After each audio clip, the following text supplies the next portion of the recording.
है, तो या तो ये पूरी पूरी क्वांटिटी एवरेज कर सकते हैं या फिर 50% तक भी एवरेज कर सकते हैं।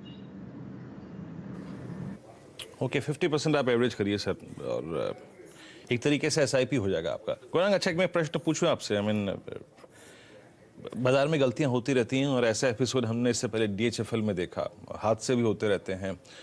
इस बीच सीधे शिरकत करते हैं इस वक्त एक प्रेस कॉन्फ्रेंस में आरबीआई गवर्नर इस वक्त बातचीत करते हुए। आइए सुनते हैं उनको। Having functioned in the public space for 100 years, and over the years ASSOCHAM has transformed itself into a forceful, proactive, forward-looking organization to meet the aspirations of Indian business. I am certain that ASSOCHAM's journey towards excellence will continue. I take this opportunity not only to thank ASSOCHAM but also to congratulate ASSOCHAM and wish them all the very best in the coming years.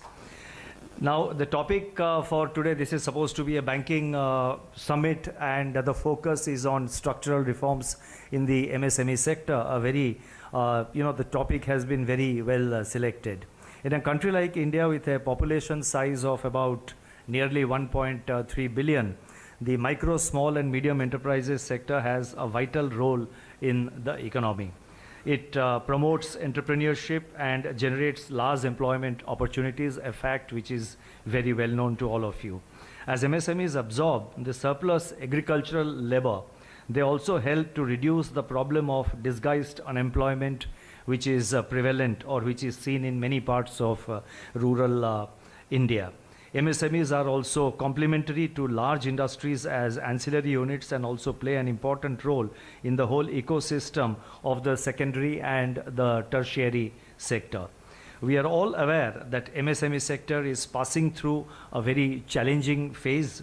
The theme of today's summit, as I said earlier, structural reforms in MSME funding, chosen by ASSOCHAM, therefore, could not be more appropriate and timely.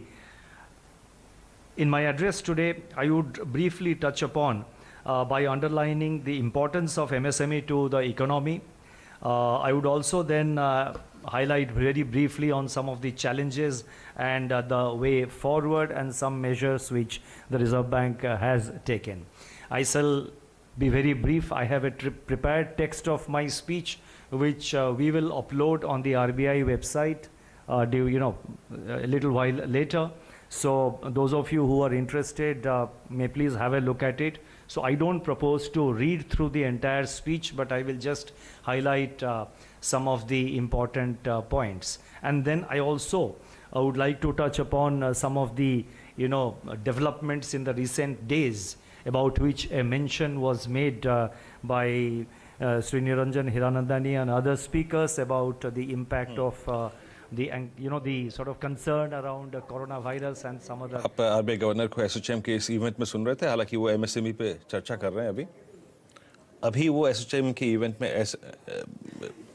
में चर्चा कर रहे थे। तो शायद जब वो yes bank के, अगर आप देखें कियोस्क के संदर्भ में या फिर बैंकिंग प्रणाली के बारे में कुछ बात करेंगे तो डेफिनेटली हम उन पे आएंगे। एक बार फिर से मेरी टीम उनको सुन रही है। निफ्टी एक बार फिर से अगर आप देखें 10,900 के नीचे फिसला है। गौरांग, मेरा एक प्रश्न आपसे आखिरी जानते ये होगा, आई मीन कल मुझे भी एक कॉल आया था येस बैंक के रिगार्डिंग। आज सुबह से अगर आप देखें बहुत से लोग प्रश्न भेज रहे हैं सीएनबीसी आवाज़ को। बहुत से लोगों का एवरेज है 90, 100, 150, 70, 80 रुपए की रेंज में, और बहुत सारे लोगों ने 30 पे से एवरेज आउट किया। मान लीजिए ये गलती हुई है, इसको स्वीकार करते हैं, आप एवरेज करते रहे। अब अगर हम 20 रुपए पे भी एग्जिट करते हैं तो उस लिक्विडिटी को ले जाना कहाँ चाहिए? आपके पास एचडीएफसी बैंक अपने ऑल टाइम हाई से करीब 20% नीचे है। हमने इंडसइंड बैंक का जिक्र किया, हमने एक्सिस बैंक का जिक्र किया। एसबीआई अपने हायर लेवल से काफ़ी नीचे आ चुका है। उस लिक्विडिटी को, अगर वो 70 रुपए की लिक्विडिटी 20 रुपए पे भी एग्जिट होती है तो उसको लेके कहाँ जाना चाहिए? उसको सॉरी, क्या आखिर का क्या सवाल था? मेरे को सुनाई नहीं दिया वीरेंद्र आपकी आवाज। उसको कहाँ पे सब्स्टिट्यूट करना चाहिए? उससे क्या खरीदें एग्जैक्टली, अगर बैंकिंग में ही कुछ खरीदना है तो बैंकिंग में ही तवज्जो आपको दिग्गजों को देना चाहिए। और अगर कोई मझौली बैंक आपको चुनना है तो मेरे ख्याल से बंधन बैंक है, या फिर डेवलपमेंट क्रेडिट बैंक लिमिटेड है, या फिर फेडरल बैंक है, जहाँ ये तीनों पर ही हमारी भी खरीदारी की कवायद काफी लंबे समय से है। लेकिन इस जो माहौल है वीरेंद्र बाजार का, और जिस तरीके से स्थानीय रूप में और अंतर्राष्ट्रीय स्तर पर से खबरें आ रही हैं, उसको मद्देनजर रखते हुए मेरे ख्याल से अब ये समय ऐसा है जहां पर आपको अपने जोखिम को बहुत ही सुरक्षित रूप में मापदंड में बचा करके दिग्गजों को तवज्जो देना चाहिए। और जो नाम मैंने लिए, HDFC bank limited, axis bank, ICICI bank, Kotak Mahindra bank, मेरे ख्याल से ये आपकी सूची में सर्वोच्चम स्तर पर आने चाहिए, ये 4 नाम। और जो आपने गलतियां की हैं, वो मेरे ख्याल से ये दुर्भाग्य है कि लोग बार बार लगातार, और आप करेक्ट कर सकते हैं वीरेंद्र, मेरे ख्याल से 2 साल या 2 साल से ज्यादा का समय से ये जो बुरी खबरों का सिलसिला है यस बैंक पर चल रहा है। और अगर मेरी याददाश्त सही है तो बोर्ड रूम में 2 गुटों के बीच वाद विवाद होने से ये जो निचले तरफ के दायरे हैं वो शुरू हुए थे। तब से लेकर के आज तक आपके पास काफी मौके थे, काफी खबर थी, काफी मालूमात थी चैनल के माध्यम के द्वारा, प्रिंट मीडिया के माध्यम के द्वारा, कि आप इसमें निवेश करने से पहले सवाल पूछे और करना है कि नहीं करना है ये भी पूछे। लेकिन जब आपने छलांग लगा ही दी है, ना तो आपको तैरना आता है और ना ही आपके पास लाइफ जैकेट है, तो उम्मीद यही रख सकते हैं कि हवा का रुख और पानी का रुख इस तरफ हो कि आपको कम से कम पानी की गहराई तक लेके जाए, कम से कम पानी के स्तर तक लेके जाए और आप किनारे लग सके। लेकिन वो परिस्थिति हाल फिलहाल मुझे बहुत ही कम दिखाई दे रही है मेरे तरफ। इस लिक्विडिटी को याद रखिए, कंपनसेट करना है आपको कोटक के जरिए, ICICI बैंक के जरिए। इस बीच आप देखिए यस बैंक आपकी स्क्रीन पे इस वक्त 44% नीचे डे लो पर, फ्रीज नहीं खुल रहा है, दैट्स अनफॉर्चुनेट, आप एग्जिट नहीं कर सकते, लेकिन 18 रुपए के स्तर पे याद रखिएगा इस वक्त लोअर फीस पे है ये 44%, 44% डाउन है आपकी स्क्रीन पे। लेकिन मीनवाइल एक और डेवलपमेंट है, याद रखिएगा फॉरेक्स मार्केट में डे लो से एक रिकवरी है, रुपया करीब 33 पैसे रिकवर हुआ है, तो ये एक अच्छी खबर है थोड़ी सी। इंडेक्स अपने आप को स्थिर करने की कोशिश करता हुआ इस रेंज में, रुपए में रिकवरी है, याद रखिएगा। तो मानस, मैं आपसे 1-2 ट्रेड्स जानना चाहूँगा, माफ़ी चाहूँगा, आज ऐसे कुछ प्रश्न नहीं थे जो मैं आपसे पूछ पाऊँ टेक्निकल आधार पे, क्योंकि सारे प्रश्न यस बैंक पे थे।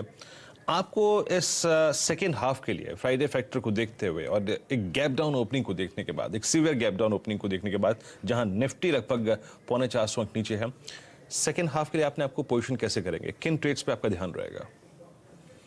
देखिए, मेरा समझना है कि सेकेंड हाफ में भी हमें वीकनेस देखने को मिलेगी और शायद हमें निफ्टी आज के लोज को, एटलीस्ट वो लोज जो मॉर्निंग बनाए थे 827 के आसपास, उसको टेस्ट होते हुए हम लोग देख सकते हैं, बल्कि वो भी हो सकता है ब्रेक हो। तो मैं तो समझता हूँ कि सेकेंड हाफ में भी सेलिंग हावी रहेगी मार्केट पे, और इसीलिए 2 सेल कॉल रहेंगे। पहला जस्ट डायल पे, जहां पर एक इंपॉर्टेंट सपोर्ट ब्रेक हुआ है 461 का, बहुत ही clear trend lower top lower bottoms के बन रहे हैं, तो जस्ट डायल में बिकवाली करने की सलाह रहेगी। 450 के स्टॉप लॉस रखे, 405 के टारगेट सेट करें। और दूसरा टाटा केमिकल्स है, देखिए यहाँ पर लोअर टॉप लोअर बॉटम का कंफर्मेशन मिला है, स्टॉक 100 डे मूविंग एवरेज के नीचे फिसल गया है, तो टाटा केमिकल्स में भी आप एक सेल की राय रहेगी। 280 के टारगेट सेट करें जो कि 200 दिनों का मूविंग एवरेज है, यहां पर एक सेल कॉल ले, 310 का स्टॉप लॉस रखें। चलिए, शुक्रिया मानस, आप इस कार्यक्रम में शामिल हुए, सभी स्टॉक्स और इंडस्ट्रीज पर रखी आपने। और गौरांग, आपका बहुत बहुत शुक्रिया। एक डिफिकल्ट डे था, लेकिन थोड़ा सा बताने के लिए एग्जैक्टली अगर हम यहाँ भी एग्जिट ले पाएँ अगर यस बैंक में, तो उस लिक्विडिटी को कहाँ लेके जाना चाहिए। फिलहाल इतना ही, लेकिन इस बीच अगर आप देखें कुछ स्टॉक्स जो है डे हाई पर आके खड़े हुए हैं, century textiles, M&M, Page industries, कुछ स्टॉक्स में अगर आप देखें बाजार अपना इंटरेस्ट थोड़ा सा दिखा रहा है। खैर, एक ब्रेक के बाद हर्षदा आपके साथ होंगे, लेकिन जाने से पहले CNBC आवाज़ और एक मुहिम पे काम कर रहा है, अगर आप देखें बॉम्बे स्टॉक एक्सचेंज के साथ मिलकर, जिसमें हम आपको सचेत कर रहे हैं हर मुद्दे को लेकर। आपके जो भी निवेश होते हैं और जो भी निवेश के विकल्प आप इस्तेमाल करते हैं, याद रखिए जब आप ट्रेडिंग करते हैं, इन्वेस्टमेंट करते हैं, आप 2 खातों का इस्तेमाल करते हैं, ट्रेडिंग अकाउंट और डीमेट अकाउंट। लेकिन जब भी आपको इस बात का कभी एहसास हो कि आपने अपने अकाउंट में कोई ऐसी ट्रांजेक्शन देखी है जो आपने नहीं की है, इसको लेकर तुरंत अपने ब्रोकर को आप सूचित करें और उसकी तफ्तीश करने के लिए बोलिए। और साथ ही साथ उस वक्त तक, जब तक कि उस ट्रांजैक्शन का आपको पता न चल जाए, अपने अकाउंट को टेम्परेरीली आप फ्रीज कर दीजिए, ताकि ऐसी भविष्य में कोई भी ट्रांजैक्शन ना हो पाए। थोड़ा जागरूक रहिए और अपने अकाउंट की सारी ट्रांजैक्शंस की स्क्रूटनी करते रहिए। फिलहाल एक ब्रेक के बाद हर्षदा आपके साथ होंगी। नमस्कार।